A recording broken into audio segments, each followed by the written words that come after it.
Olá, pessoal! Nessa questão, nós temos aí uma expressão que ele chama de preço. O preço é dado pela expressão P de x, que é igual a 8 mais 5 cosseno de π, x menos π sobre 6. Então repare que esse P aqui, ele representa o preço, não é a produção. Toma cuidado, tem diferença. Preço é uma coisa, a produção é outra. Não é porque a produção começa com P e preço começa com a letra P que é tudo a mesma coisa. Tudo bem? Então toma bastante cuidado. Até porque o comando do enunciado pede o mês de produção máxima. Ele está falando produção máxima e não preço máximo. Tudo bem? Ó, no enunciado existe uma informação que diz que o preço ele é baixo quando a produção é alta. Repare então que é inverso. Então eu vou repetir. Preço baixo quando a produção é alta. Então quando ele diz para nós que a produção é máxima, produção máxima significa que o preço é baixo. Ou seja, que a gente tem que perceber que o preço ele deve ser baixo. Então aqui ó, eu vou colocar a setinha para baixo, ó. O preço ele deve ser mínimo. Tudo bem? Então uma relação aí ao contrária. Preço mínimo. Se o preço é mínimo, eu tenho aqui ó, 8 mais 5 vezes um cosseno.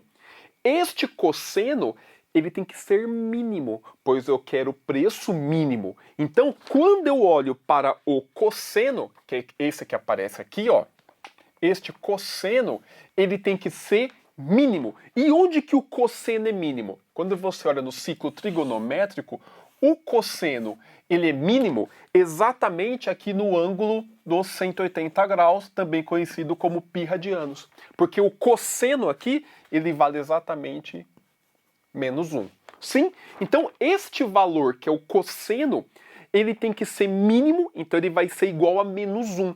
Onde ele é menos 1? Exatamente no π radianos. Então, com isso, eu posso dizer que este ângulo aqui, ó, πx menos π sobre 6, πx menos π sobre 6 é igual a π radianos. Tudo bem? Essa é a sacada.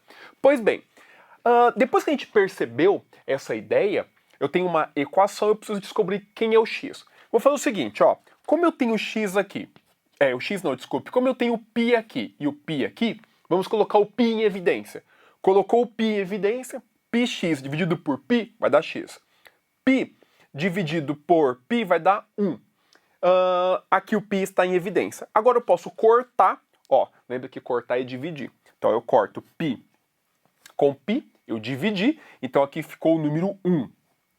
6, que aqui está embaixo, vai passar para lá multiplicando. 6 vezes 1, 6. Só que aqui tem o menos 1. Menos 1 passou para lá somando. 6 mais 1, 7. X é igual a 7. Então, se o x é igual a 7, que mês que vai cair? Sabendo que o 1 é janeiro e o 2 é fevereiro e o 12 é dezembro. O 7, então, é o mês de julho. Então, você vai marcar a alternativa que está o mês de julho. Tudo bem? Onde nós vimos esse conteúdo? Na parte de funções trigonométricas. É isso. Estude